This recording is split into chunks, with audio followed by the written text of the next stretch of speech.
Thank you so much for accepting the invitation to be here today. Leaders Lead podcast presented by SALT. It has been going on for a couple of weeks and we've seen the number grow, but I'm excited to have you here. Thank you. What do you think when you were approached to be one of our guests on the Leaders Lead podcast? Yeah, I think leading on from our acquaintance at Fiji One, right. That was an exciting proposition and I was looking forward to it. Thursday was too fast when they moved it to Tuesday. I said, yeah, let's do this. Okay. Well, let's go all the way back. Yeah. Tell me a little bit about your childhood, where you were born, where you grew up, and some of the life lessons you learned while growing up in the community you were born in. Yeah, grew up in the hood, Nandera. Oh, in the NRA. city. NRA, yeah. And second eldest to missionary parents.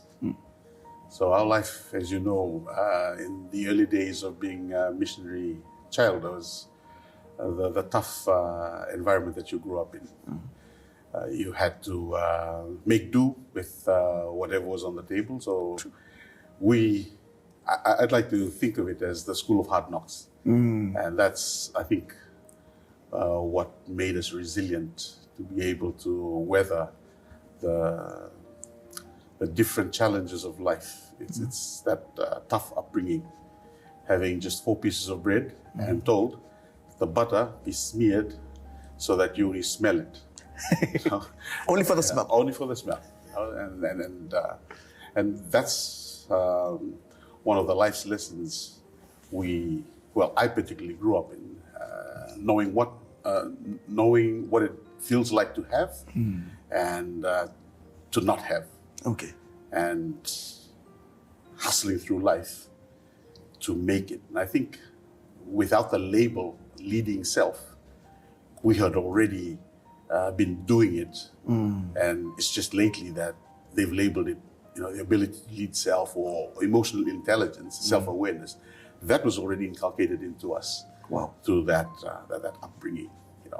We had neighbors all around us that dealt in drugs, that dealt in all these unscrupulous stuff. But we had a mother, my mom's Tongan, and growing up under that sort of tutelage where the hosepipe was not spared. Today it's abuse. Back then was discipline. Were you thankful? Oh, I'm thankful for that. Because that always brought us back to our senses.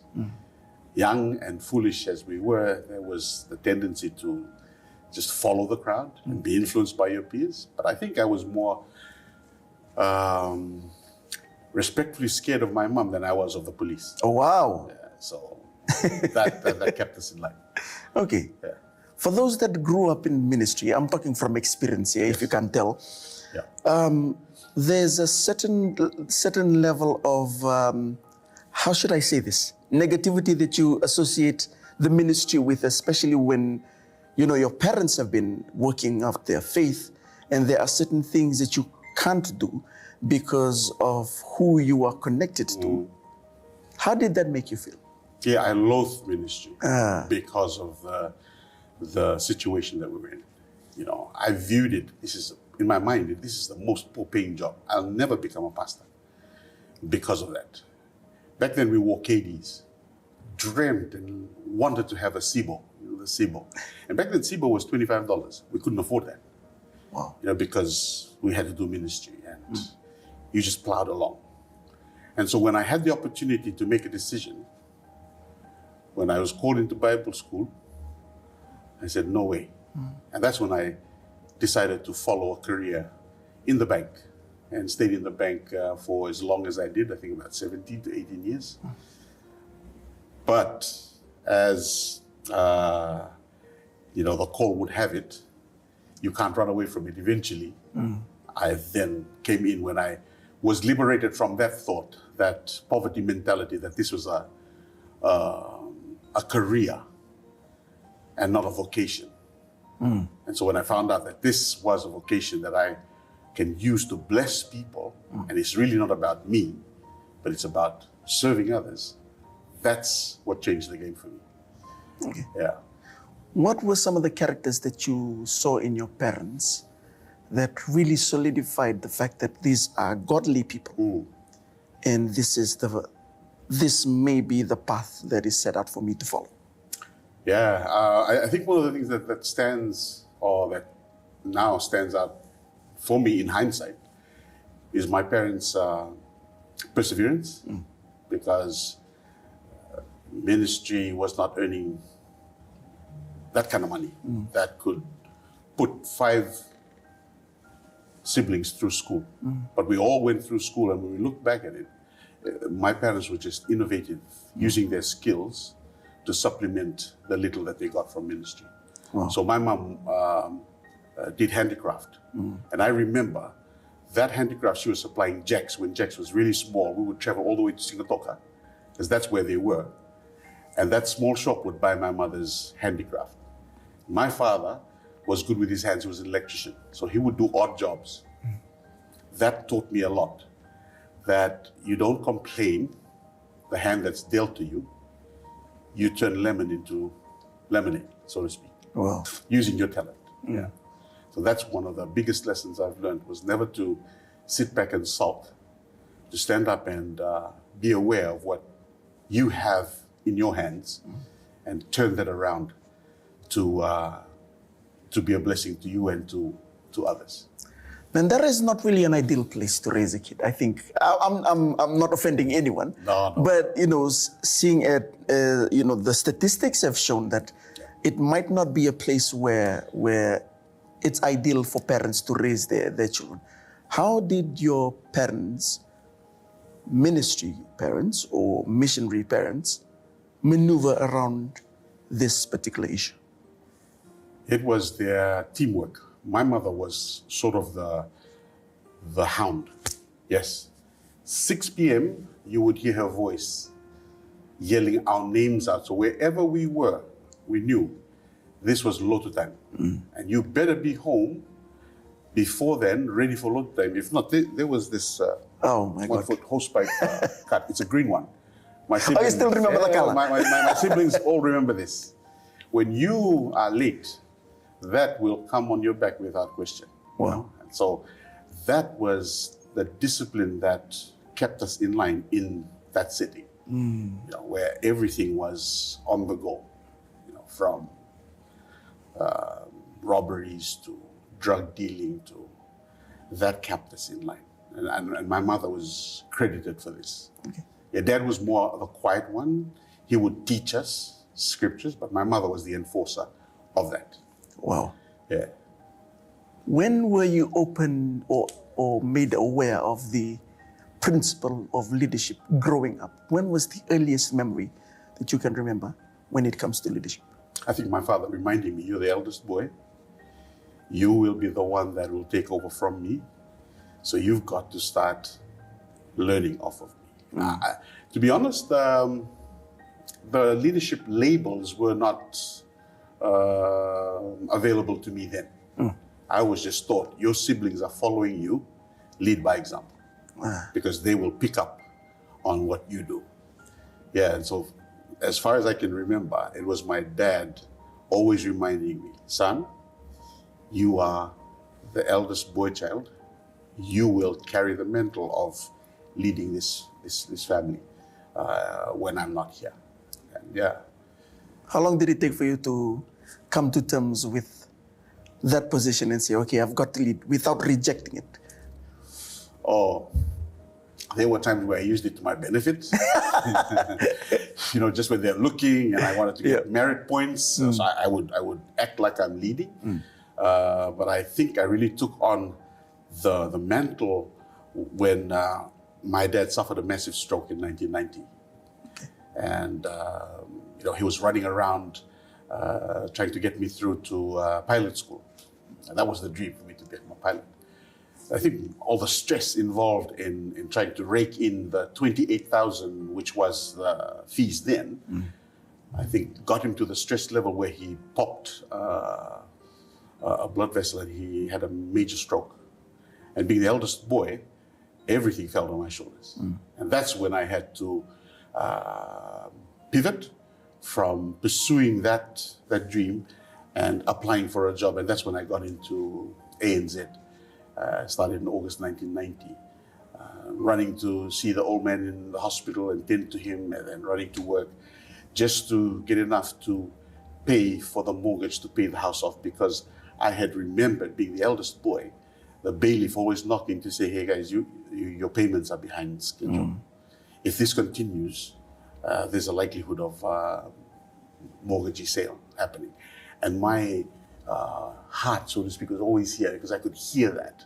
I could see the stress on my parents. And I think that's when I was abruptly introduced into leadership without labeling myself as a leader. It was just a necessity so that my siblings could get through school and we would not lose the house in Mandela. Did you blame yourself for your dad's stroke? There was a time where it played on my mind. You know, you pressured him, you wanted to do this. I had to recover very quickly to understand that that's just the way life is. You're dealt a hand, you work with it, because if you're going to get stuck in the past, then you won't make good the future. So I had to recover quickly to focus on the work that is now before me and to make things work for the family. Yeah. What is the biggest lesson you've learned from your parents that you will carry with you until your last day on earth? The main lesson was to fear God. My dad always said, the fear of the Lord is the beginning of all wisdom. You want to be wise? Fear the Lord. And that fear is not dread, like associating it with the devil or with demons or with bad omen. That fear is reverential fear, respect for the Creator who gave you life.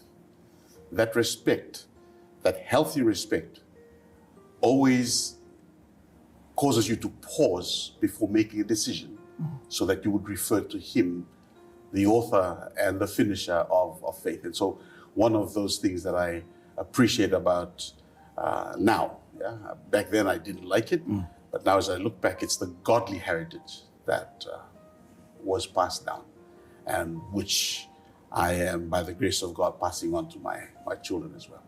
Okay. Yeah. I realized that I haven't introduced you properly. Now we're probably towards the end of the podcast.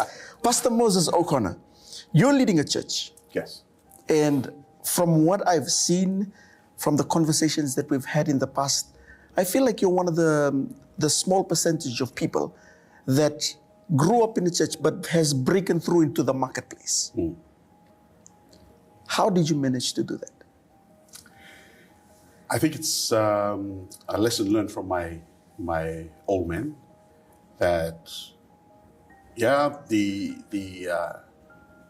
being a man of the cloth doesn't necessarily earn you the dollar, but God has given you skills that you can implement in order to sustain yourself, particularly when the church is now being bombarded by, get a real job. You hear those comments being thrown on. Get a real job, stop manipulating people for money. But that's not it. We as pastors, 24/7 are on call for our people. When their marriages break up, when they have suicidal thoughts, when they're going through tough times, we're there. That's not seen, that's not blown out, like self-blowing your trumpet in the marketplace for people to understand. But that's the job. Yet, you can be expected. That's what's expected of you. You're a man of the cloth. So you got to be that. And if you're a man of the cloth, the Lord will supply your need. But, realistically, it doesn't fall from heaven. It takes the generosity and appreciation of people to see your worth in order to invest in you. But I wouldn't use that as an excuse. I realized that God had blessed me with talent, the ability to speak. Growing up in Ndera, there was one thing that stood out. I never thought of it, but I would hear you tell a story that you watched at the Regal Theatre back then. Okay. Right? And you would come and tell the story because you paid for your stall, which is $1, $1.30 circle. Wow. Yeah, back then. Yeah. And you told me the story because I couldn't afford the $1.30 or the $1. I recorded the story and retold it. And because of that, there's still this telecom peg that marks the cables underground. Right next to our house, that was my throne. I would sit there and I would tell stories, and the young men and women from the neighborhood would come and just sit and listen. And it was like the action. Peanut butter and everything on top of the story to make it, I didn't realize that was a gifting until I met Dr. Miles Monroe, who was teaching us about vision. And he says, what is your vision for your life? I quickly admitted, I don't know. He says, what's your purpose? I don't know. He says, what are you good at? You do so well that people struggle to do. And I said, oh, I'm a good storyteller. That's all I can remember. He says, well, there's something in that. Work on it. And it's, at that point, he said, sharpen your axe. Find out, because that will take you places that you never thought you could go. And long story short, I started to develop that. And in 2010, coming back from the Bahamas in one of Dr. Miles Monroe's leadership conference, I ventured out into the marketplace. So the same preaching that I do in the weekends, it's translated into the weekdays using a different set of jargons. Wow. And that helped me motivate people in the marketplace, change culture of the mindset, so that we can set them on a trajectory of success. So that's how I transitioned. So for me, it's not two different things. It's just the same good news in different settings. Okay. Yeah. One of the biggest topic that we spoke about in our previous episode is failure. People only see the glamorous side of things, but they don't know the times where you cried, the times when you almost thrown in the towel. What were some of the instances that you've gone through in life, in your leadership journey, that you would consider a failure, but it was actually a boost or a stepping stone into your purpose? Yeah, that's an exciting one. And it's part of my story in 2007, 2008. Working in the bank, earning good money, but chasing the money, right? And I think that's one of the things when you grow up in poverty, if you don't be careful, it can rule your life, because you then develop an ambition to become rich, materialistically rich. And if you're not mentored or governed properly, that could take you onto the flip side. So I was chasing the money because I vowed to myself I'll never be poor again because of that particular upbringing. Wrong mindset, but no one mentored me back then. So I jumped into business, left the bank and jumped into business thinking that was going to make me more money. Unfortunately, we hit the money crash of 2008, and we were dealing with the UK pounds. And things tripled, and the business went south. And that introduced me to me. I think adversity introduces a person to himself. I love how you said, that introduced me to me. Yeah. Explain. When I was down in the gutters, it's either I sink or I swim. It's either no one was to blame for that. It was easy for me to start blaming the money crash, blaming every external party, but I had to encounter myself in the mirror and say, what are you made of? I remember what the burning bush introduced my namesake to his call when God asked him, what's in your hand? Yep. Yeah, just a rod. He said, throw it down. I think that day was the day I threw down my stick and picked up the rod of God rather than mine.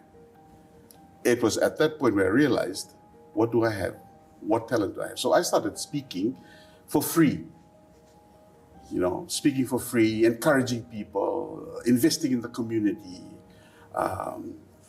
walking home with no bus fare, speaking like the boss, but after that speaking engagement, nothing in your pocket, and you got to walk home just to get home. Yeah. I think picking my daughter up from Nandi Airport School, walking all the way to Wailoloa, and right in the junction of where Burger King is, heavy rain poured on us. And my daughter's books were wet, and she was just in class 2. And one thing I said to the Lord, Lord, do it to me, but please spare my kid. And that's what broke me at that point. When I got back, I said, I'm going to do something. And that's when I got up and continued to knock on doors with this idea of motivating people to become better people. One of the challenges there was I was a nobody. Nobody knew who I was. So the doors were not opening as much as you'd like. But there's this church in Nandi, you might remember, it's called Melavu, right in the corner. The old man there knew my dad and gave me the opportunity to use the platform to teach and to speak and to encourage the workers at lunchtime. So that was the launching pad. But looking back now, that humble beginning has brought me now before corporates, and before CEOs, before managing directors. But it was a process, it was a journey of being introduced to who you are. And I think adversity does reveal character, it also molds character. And I'm thankful for that adversity, because if it wasn't for that, I don't know where I'd be today. Yeah. Looking back now, what were some of the things that happened to you that you wish you could have changed? You know, when I look back now, I would have thought that way. I wish I could have changed this. But in hindsight, I'm thankful that everything that happened because it happened for a reason. And if you asked me, say 10 years ago, I would have loved to change a lot of things. But today, that same question, I wouldn't change a thing because it's brought me to where I am today. You know, all those things contributed to my understanding of the word leadership, the word resilience, the word humility. They all had a part to play in introducing my purpose very clearly to my understanding. And I think I wouldn't change a thing. I would humbly admit that they all contributed to my growth. I'd like to put you on a spot here. Yes. If you have to describe the type of leader you are, what kind of leader are you? I'm a motivator. I'm a motivational leader, but that being the core strength, I've also learned in the process of being in proximity with other leaders, the need to be a versatile leader. When I say versatile leader, it has become very clear to me now that leadership is not linear. It is contextual. It is situational. And you've got to be versatile in your leadership styles. If not, you'll be just a one-show pony. And when situations change, you can easily become irrelevant because you don't know how to lead in times of crisis, because you've always led in the good times, just as Winston Churchill was. Winston Churchill was a crisis time leader, and he brought the Allied forces out of the Second World War to defeat Hitler because he was so good under pressure. But when the good times came, he was lost. And history has taught us that you've got to adapt to the different seasons in order to lead effectively. So there's a time where you lead in crisis, you lead with a command and control leadership style. But when the peace times come, are you able to switch and become empathetic and become motivational rather than continuously barking down your people's throats? I think that's where he lost out because he could not pivot. And my learnings from that has brought me to the point of now including in my toolkit the ability to be versatile, to lead in the good times, to lead in the tough times, to lead when nothing is happening. And brings me back to this point of leading yourself. It falls right back to that because you've got to be self-aware. Self-aware, what season am I in? what leadership style should I use? So if my core leadership style is motivation, can I pivot from that to become a pressure type leader and bark the orders because it was necessary? Imagine being in a wartime and you being a motivational leader. Move this way. No, in times of disaster, get going. Yeah. The fire is there, move this way. So I view myself now in pursuit of being a versatile leader. Yeah. What is the main weakness that leaders, should I say, I'm not going to say in our country, but overall, universally, what do you see as weakness in a leader? One particular weakness that I'm aware of and I'm constantly, looking for that in my life is being complacent. When you think you're successful and you think you don't need to learn anymore. True. Yeah, and that's why I'm excited about the leadership symposium that's coming up. Yeah. Chris is going to teach us that. Yeah. The gift to drive. Okay, so complacency. Complacency. Thinking you've arrived and thinking of yourself more highly than you ought to. And I think that's where humility needs to be part of your toolkit, to constantly remember that life evolves and a leader is a continual, perpetual learner. The moment we cease learning, that's the moment we cease leading. And so for me, I see that happening around us, that any leader that ceases to learn, ceases to listen, and when they cease to listen, without us knowing, our leadership starts to dip because we start to lose respect. People are watching and they can actually see the change. The sad thing with a complacent leader is we don't see ourselves as failing or becoming limited because we think we're okay. And that's the blind spot. I think leadership blind spot is being complacent. Okay. Yeah. How does one get themselves out of the place of complacency? First of all, it's the mindset. It's realizing that proximity to successful people improves your learning ability or your transformational ability by 15%. Oh. Yeah. And being exposed to mediocre people reduces your ability to become cutting edge by 30%. That's scientifically proven. And so that's why when you hear Anna saying, be in the room, that's exactly why. Proximity. You might view yourself as just a novice in leadership. But when you are in proximity to successful people, it boosts your ability to become successful by 15%.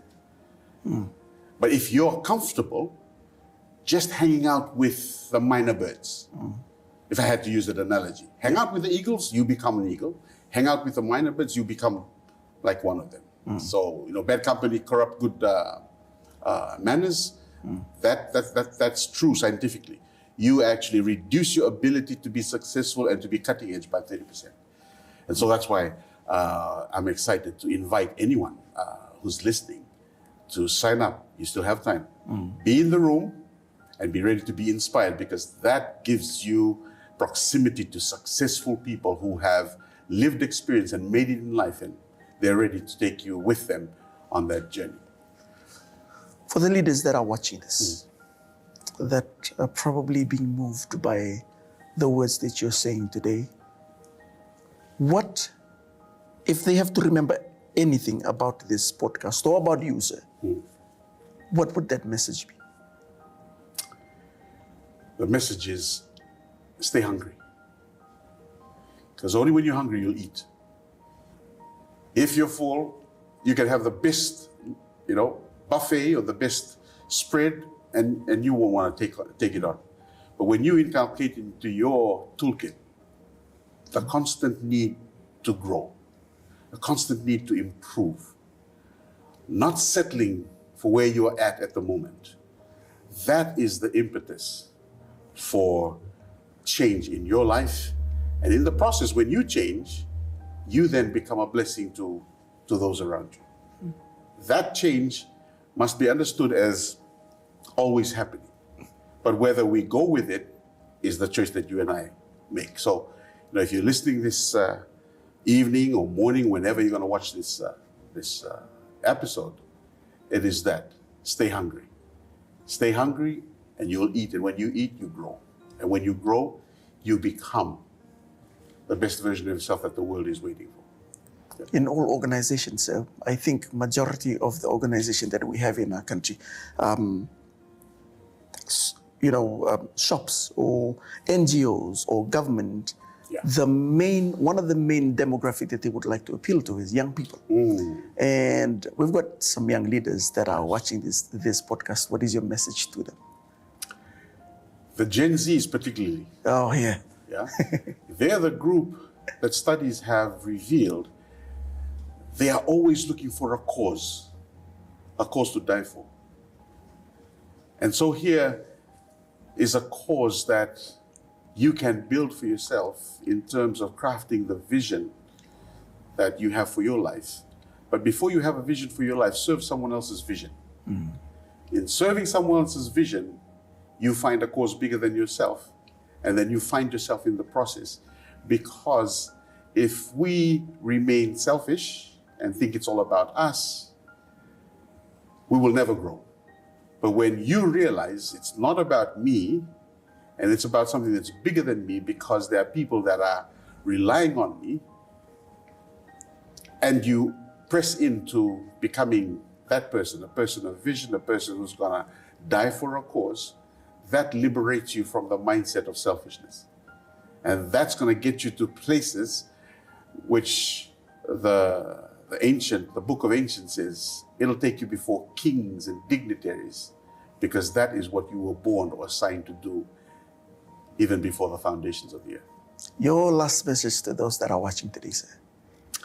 My last message is take this opportunity. Any opportunity to learn, grab it. Whether it's reading a book. You see, a book is someone's life all enclosed in those covers. So what you learn in, say, an hour of reading that book took them 40 years to master. So keep learning and keep growing. And one such opportunity is the Leaders Lead Symposium. Just being there, the proximity to successful people like Chris Robinson, John Griffin, the Anna Langer-Tamboers, Moses O'Connor. Thank you. That too. You are able to be inspired to becoming the best version of yourself. Because this is 2026. You can't rest on yesterday's laurel. You can't depend on the momentum that has brought you up to 2025. For you to pursue life beyond 2026, you need that fresh injection of inspiration. And I think Leaders Lead is a good place to start. You see, that's why we start at the bang of the year. Of course. It's not the conferences that happen at the end of the year, which winds people down toward Christmas. This is for your success in the months to come in 2026, even beyond. Such a pleasure to have you on our podcast today, sir. We're looking forward to many more great conversations that we're going to have in the future. Likewise, there. Thank you for having me. Thank you so much.